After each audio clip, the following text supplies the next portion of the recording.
اچھا استاد، آپ نے اعتراضات سیریز میں جو سیدنا علی نے جو محمد بن ابی بکر کو گورنر مقرر کیا تھا، آپ نے یہ بیان کیا تھا کہ ان کے پیش نظر کیا تھا؟ کہ آپ اس کی تھوڑی سی تفصیلات بیان کر سکتے ہیں؟ بہت شکریہ۔ یہ اعتراضات سیریز میں تو غالباً یہ موضوع نہیں بنا، یہ کسی اور موقع پر بات کی گئی ہوگی۔ بہرحال میرا نقطہ نظر یہ ہے کہ جن لوگوں کے بارے میں عمومی رویہ یہ ہوتا ہے کہ یہ دیندار ہیں، اللہ سے ڈرنے والے ہیں، ان کے کسی بھی اقدام کی بارے میں کوئی رائے دیتے وقت یہ ضرور دیکھنا چاہیے کہ اس کا کیا پس منظر ہو سکتا ہے۔ اگر بظاہر ایک بات ٹھیک نہیں لگ رہی تو کیا مجبوری ہو سکتی ہے؟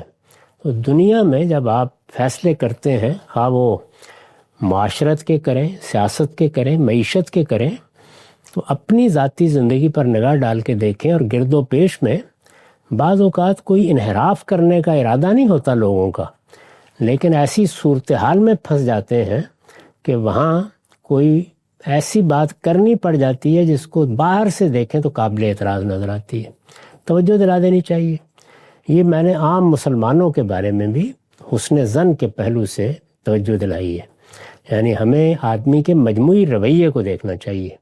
یہ تعلیم ہمیں خود اللہ تعالیٰ نے قرآن میں دی ہے۔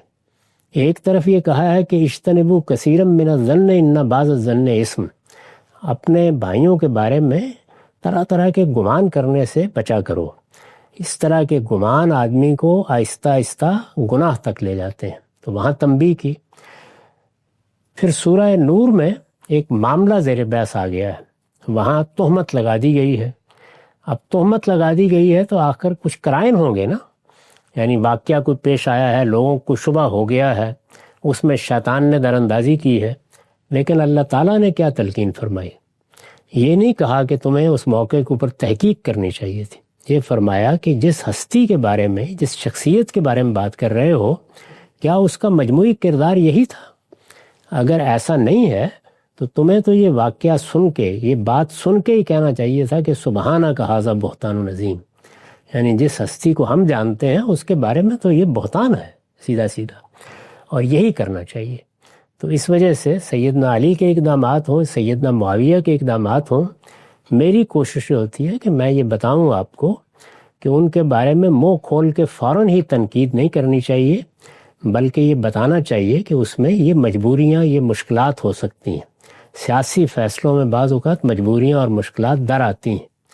ابھی آپ نے سوال دیکھا ایک صاحب نے کیا ہے قانون کے بارے میں، تو میں نے اسی جانب توجہ دلائی ہے کہ ہمارے قانونی نظام نے ایسی مشکلات پیدا کر دی ہیں کہ اس میں سد ذریعہ کے قوانین بعض اوقات حدود سے ہٹ کے حکومتیں بنانے پر مجبور ہو جاتی ہیں۔ تو سیدنا علی کا معاملہ بھی یہی تھا، انہوں نے بغاوت کرنے والے لوگوں کی یہ بات قبول کر لی، لیکن نیتی سے قبول کر لی کہ وہ حکومت سنبھال لیں۔ اس کا رد عمل ہوا، تعاون حاصل نہیں ہو سکا، جلیل القدر صحابہ بھی ساتھ چھوڑ گئے۔ خود شام میں سیدنا معاویہ کی بڑی غیر معمولی حکومت 20 سال سے چلی آ رہی تھی، انہوں نے بھی ماننے سے انکار کر دیا۔ سیدہ عائشہ کا بھی رد عمل ہوا، سیدنا طلحہ اور سیدنا زبیر بھی بیعت کرنے کے بعد یہ کہہ کے الگ ہو گئے کہ نہیں، یہ باغیوں کے ساتھ معاملہ کرنا پڑے گا ہر حال میں۔ اس میں پھر ظاہر ہے کہ وہ ایک ایسی صورتحال سے دوچار ہو گئے جہاں ان کے پاس افراد رہے ہی نہیں ہیں۔ چنانچہ محمد بن ابی بکر کو بھی انہیں مصر کا گورنر بنانا پڑا۔ تو یہ میں نے ان کی طرف سے عذر پیش کیا تھا۔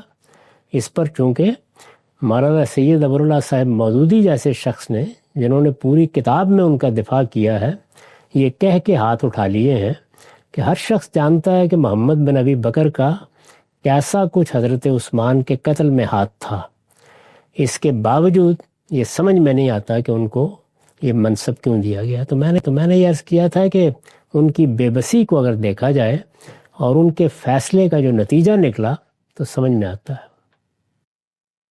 جی بالکل واضح ہے۔